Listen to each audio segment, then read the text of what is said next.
bitch in his days, no, 40 on me, that's a bribe. You know I sanction on the block. Send 100 shots to your top. You know I'm like that, 3-1, but I still fight back. Keep the pistol on the right like a right tap. Let's go. Stop. Right. I like him. I like his voice. This happened a while ago. Right. Me and my brother Ron were in my room watching football, screaming at the screen when our team would do something idiotic. We were about 40 minutes into the game. Ron slammed his fist into the remote, turning the television off by accident. I turned the TV back on, and as the screen loaded back up, we heard footsteps coming from downstairs. Right. Ron and I quickly turned our heads to the bedroom door. I turned down the volume to hear the noises clearer. I think someone's inside, Ron said. I could hear the shuddering. You think? No shit. We both heard the goddamn footprints. What are you talking about? Look! Everything is mother clacker. Talking about. I think I heard some shit. Well, nigga. No, I think you should go check it out. And I'm gonna just stay right here. Deuces. He was anxious. No, it's probably just the dog, I responded. Ron, however, was a lot more Okay, so now he's a clucky. Because I don't know if you know the difference. There's a very distinct difference between dog footprints and human like footprints. If you don't know the difference, then I mean you're clucked for life. He walked over to the bedroom door and locked it. The click it made alerted the intruder. Shit. We heard even more footsteps. Ron then whispered, "That's not the dog." Ron, acting nervous, put me on edge, so I agreed with him and turned off the bedroom lights. Ron then looked around the room, trying to find some sort of object we could use as a weapon. Really? I sat next to the door, with my ear placed on our wall. They were so thin that if there was someone inside the house, I would be able to hear them. Nothing happened at first. It was just dead silence. "Take a look," Ron said. He had his phone turned on in case we needed to call the police. I lay on my chest and looked through the gap under the bedroom door. I saw blackness, but I could barely make out a pair of boots standing a little ways down the upstairs hall.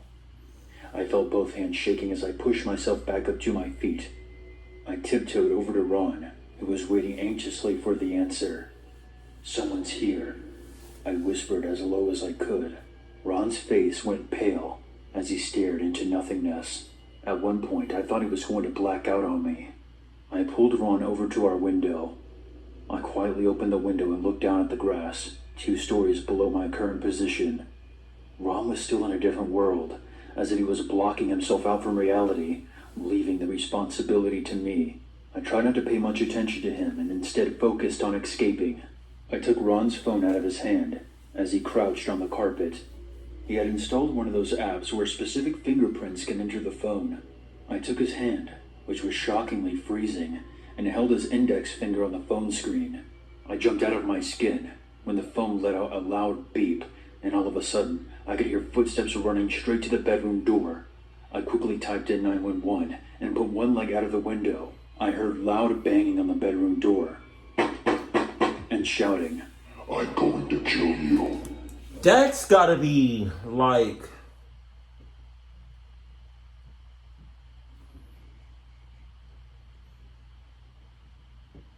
losing one sock where you know for a fact that you put 2 socks in a washing machine, right?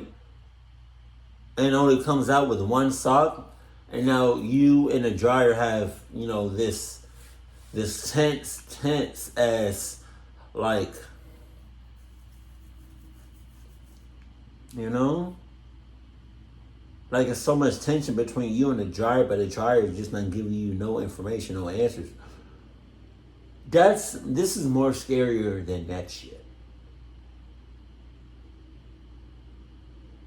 Like, you think you're alone.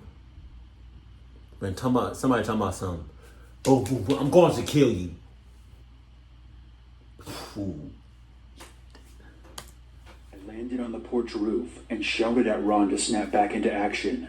Ron stood up quickly and stumbled outside of the window. landed on the roof beside me as I forced the window shut again. "We need to jump," I said. I could hear faint thumping behind the walls. The intruder was struggling to get inside our room. I jumped off the porch roof and sprained my ankle. Ron was wobbling on the edge of the roof. "Quick," I said. I avoided shouting, as whoever the intruder was would have known that we were outside. Ron touched his chest, head, right shoulder, and left shoulder, making a cross before he jumped. We were a good 6 blocks away before I realized that I had left my dog behind. I burst into tears from fear of what just happened and worrying if my dog was hurt.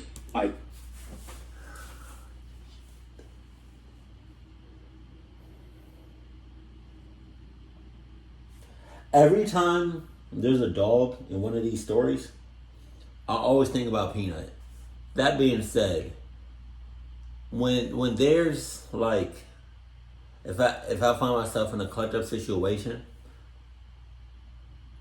and there's a dog left behind, especially like my dog, like I always say every person for themselves, but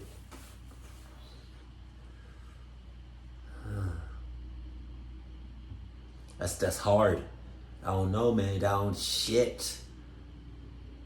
If you all found yourself in a clutch up situation, what is one thing or one person that you would go back for? If you would even go back. Let me know that in the comment section below. To the police operator, as both me and Ron slowly walked back to the house. We heard sirens and I felt the weight lift off our shoulders. As we approached our house, we noticed that the police were now outside. Me and Ron hid beside our porch. Both of us were waiting to come face to face with the intruder. 4 cops came out, but there was no man, and one of them was holding my dog Lewis. I hugged him and apologized to him for leaving him behind. The cops explained that there was no one inside, and there was nothing stolen either. In fact, they explained that there was nothing to even prove that someone had invaded our property. They never found him. Ron installed some CCTV cameras in both of our houses, but I can assure you, I haven't had a good night's sleep since. I wouldn't. Shit, nah, hell nah. Y'all didn't catch that mother clucker, and now he's just out clucking people up. Clucking, oh my God. He's just out on the loose, like, he knows where you live.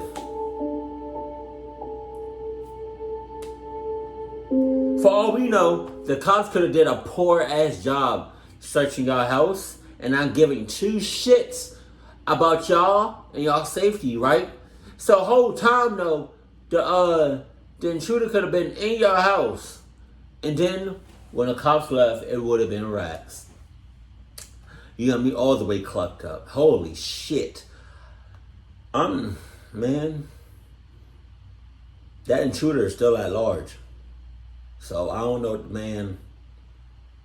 Y'all better take your dog and that's it, and just move. Get the hell out of there, please, cause he is not caught, and he's out there doing God knows what. And I don't know what to tell you. I would say get some Adidas, but you know.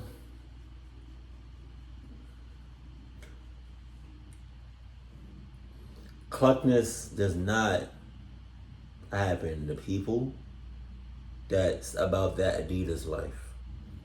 Because Adidas is the best brand, hands down.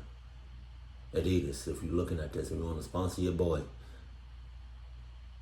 my email's in the description box of this video and every video. Just say. But yeah, that's really unsettling, and that's really hella sus that he's just out there. Like,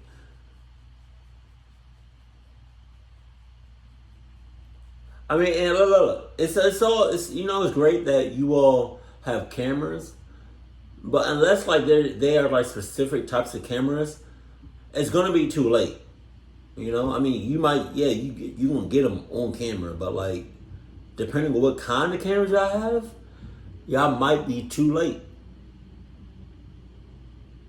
I mean, sure, he might get you on cam, like, he might end up on camera, but like, he might still cluck you up by the time the police get there. Like, what? Nah. Keep it cool, keep it classy, and I love you. Stay happy. My family.